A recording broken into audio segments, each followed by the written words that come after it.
महाभारत में युद्ध के बाद मृत्यु से पहले इन चार योद्धाओं की थी सबसे कठिन अंतिम इच्छा। आध्यात्मिक पथ की कहानी सुनने वाले सभी श्रोतागणों को जय श्री राधे, जय श्री कृष्णा। महाभारत अनगिनत कहानियों से भरा हुआ है। जीवन को समझाना तो महाभारत के विभिन्न पात्रों से जुड़ी हुई घटनाओं को पढ़कर बहुत कुछ जाना जा सकता है। महाभारत में ऐसा ही प्रसंग योद्धाओं की अंतिम इच्छा से जुड़ा हुआ है। आइए जानते हैं महाभारत के किन योद्धाओं ने अपनी कौन कौन सी अंतिम इच्छा रखी थी। घटोत्कच की अंतिम इच्छा। जब श्री कृष्ण ने भीमपुत्र घटोत्कच की अंतिम इच्छा के बारे में पूछा तो घटोत्कच ने विनम्र पूर्वक कहा, हे प्रभु, यदि मैं वीर गति को प्राप्त करूं तो मेरे मरे हुए शरीर को ना भूमि को समर्पित करना, न जल में प्रवाहित करना और न अग्निदाह करना। मेरे स्तन के मांस, त्वचा, आंखें, हृदय आदि को वायु रूप में परिवर्तित करके आकाश में उड़ा देना। मेरे शरीर के कंकाल को पृथ्वी पर स्थापित कर देना। आने वाले समय में मेरा यह कंकाल महाभारत युद्ध का साक्षी बनेगा।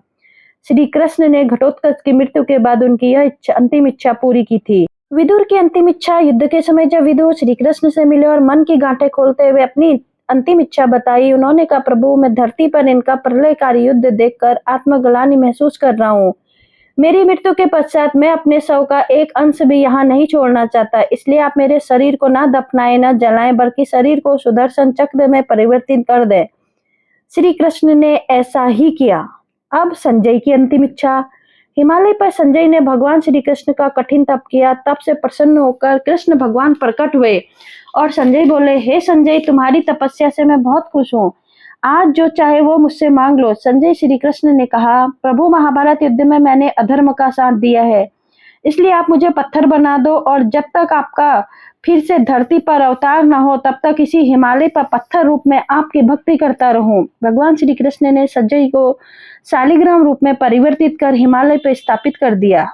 ये जानते हैं श्रृंखला में कर्ण की अंतिम इच्छा क्या थी। जब कर्ण मृत्युशैया पर थे तो उन्होंने श्री कृष्ण को अपनी अंतिम इच्छा बताई कि कर्ण ने यह मांगा कि अगले जन्म में श्री कृष्ण उन्हीं के राज्य में जन्म लें, और दूसरी इच्छा में उन्होंने श्री कृष्ण से कहा कि उनका अंतिम संस्कार ऐसे स्थान पर होना चाहिए जहां कोई पाप ना हो। भगवान श्री कृष्ण ने इस प्रकार योद्धाओं की